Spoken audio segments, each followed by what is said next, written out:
in answer to Matushka's question on syncopated rhythm,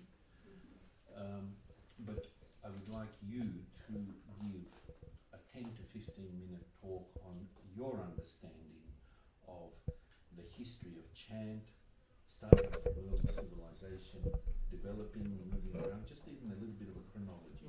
Like, are you prepared to do that? I will show you just a funny idea that helps you stretch your mind a little, all of you, and shows you this other side of singing, not just the right way to sing or the best structure, but I want to show you something else. We have here the Chalvet cave, a cave discovered recently in the early 1990s, and because they understood immediately what the significance of this Paleolithic cave was, it was immediately closed off. People have never been allowed in, only scholars. And so, unlike the Lascaux cave, which was found by children who weren't believed for 20 years, all sorts of people came to have a look. They did all sorts of damage. And so a lot of essential information was lost. This hasn't happened in this cave. This is a very interesting cave. This is believed to be, why am I bringing it up? This is believed to be the first, the earliest representation of human culture in the history of the world, the earliest preserved. It's dated to approximately 40,000 BC. The Lascaux, more better known cave, is dated at approximately 15,000 BC. So it's considerably earlier, and it's understood to have been decorated or painted in several layers. Now, why these works were done is still a mystery.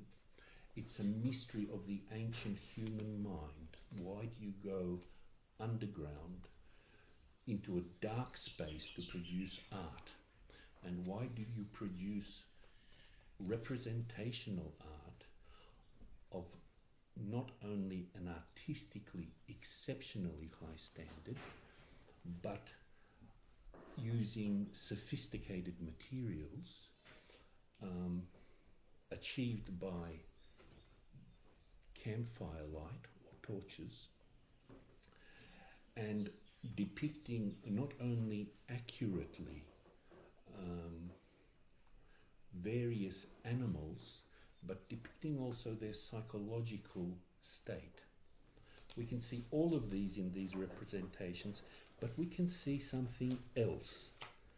The standard of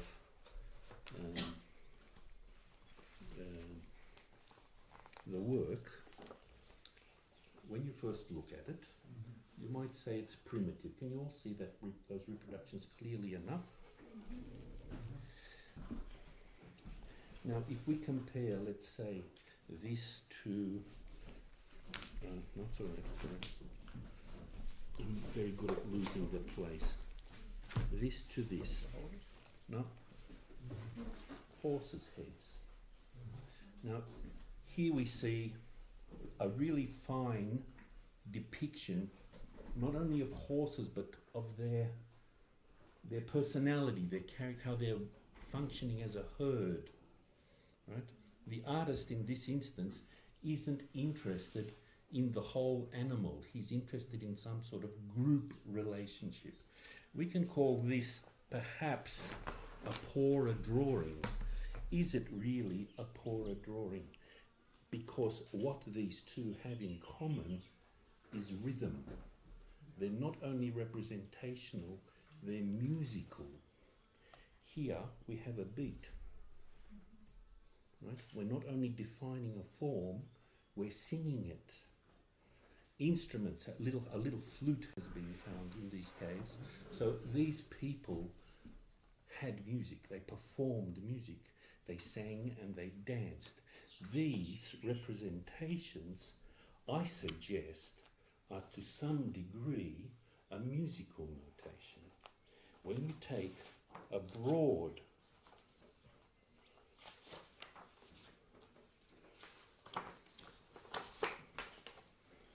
If that's not a Shostakovich, nothing is. Right? When we have look at this movement, right? In. That's a musical progression moving into a much bigger symphony of some sort. Where is it? The same as this is, yes? Whole cave. I'm not going to overwhelm. There's the whole thing. It goes all the way around, right? And it's a composition. It's a piece of music. The people who composed this knew the sounds to it, knew how to sing it. But the syncopation that Matushka has noticed in Znamenny chant, it's here also. It's evident in that. If we look at this, a badly drawn besom, or does this actually? Do they want to say he's running, or is this the power of this heavy breathing animal? Is this his heartbeat? Is this the thump? Is this a that's represented in those crotchets?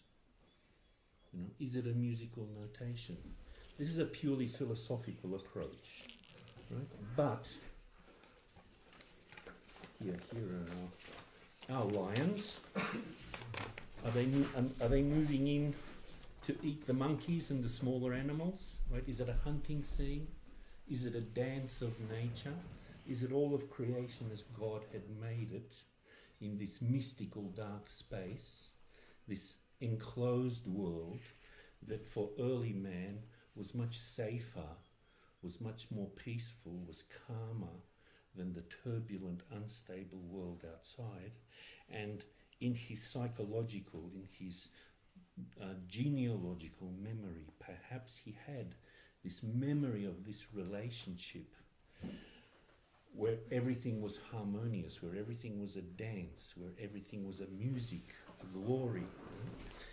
This happening in a cave is exactly the same thing as happens in a church service, where we enter into an enclosed space, we move into a specific environment, we express ourselves in a particular way, and we stimulate a condition that, or we create a condition that stimulates our archaic memory, awakens our soul.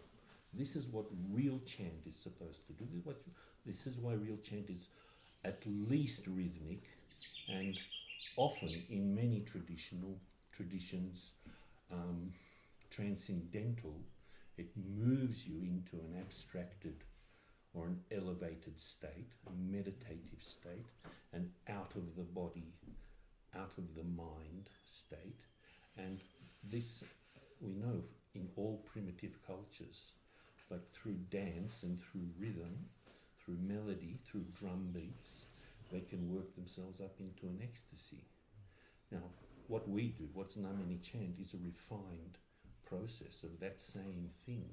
It's a Christianized process, but it's a process that speaks to those elements in the human being which are spiritual and which were there from the beginning, because we're created in the image and likeness of man, and our anxiety through all of human history has been to find that, return to that condition, to identify that image and likeness in ourselves, sometimes correctly, sometimes incorrectly. So this is an aspect of chant that hasn't been covered on, that I think if you want to understand Znamenny chant correctly, it's not just in the rightness or the pureness of a tradition, it's what the tradition is actually attempting to preserve. And from there, we come to a critical point, whether it's for Australia, which is simply a different environment, whether it's Japan, which is the end of the Silk Road and has a very ancient tradition and some sort of connection to Byzantium, but definitely is an Eastern and not a Western, not an Oriental country. Or whether it's New Zealand, which is just one big volcano and might go into the sea at any time. Even know Mari. Yes. And so the question arises, how do we can't get into Cossack boots, Kasinki and Piragi and say, this is how the apostles lived, and they crossed themselves like this and not like this, right? Unfortunately, the apostles didn't cross themselves. So there are aspects of tradition which have simply grown. They're relative to something, right? Or a circumstance or a historical period. When we find ourselves in a new environment, we have to find the correct, the stable, the respectful way to re-express this, rather than, as you have said, rather than just imitate, because that's the first step in actually killing a tradition, because you don't understand it. If you don't understand it, you can't use it. So, we have something in common with early man, right, between this and between these funny little news here. And we're swimming in this big ocean of spiritual and aesthetical knowledge. We have to find our place in it. Would you give us a little bit of a talk on the movement of I don't think I can